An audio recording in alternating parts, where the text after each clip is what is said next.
Dans les prières que nous trouvons dans la Bible et qui résonnent souvent dans la liturgie, on trouve la trace d'histoire ancestrale, de libération prodigieuse, de déportation et d'exil douloureux, de retour émouvant, de louanges jaillissant devant les merveilles de la création. Ainsi, ces voix se transmettent de génération en génération dans un entrelacement continu entre l'expérience personnelle et celle du peuple et de l'humanité à laquelle nous appartenons. Personne ne peut se détacher de sa propre histoire, de l'histoire de son peuple. Nous portons toujours cet héritage dans nos habitudes et également dans la prière de louange, en particulier dans celle qui naît du cœur, des petits, des humbles. Quelque chose fait écho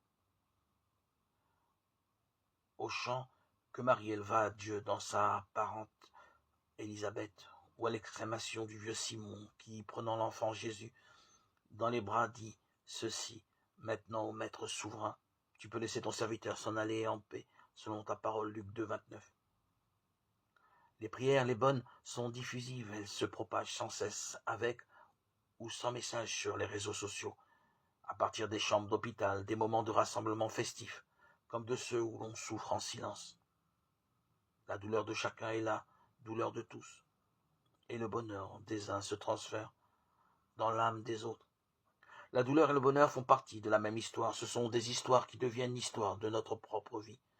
On revit l'histoire avec ses propres mots, mais l'expérience est la même.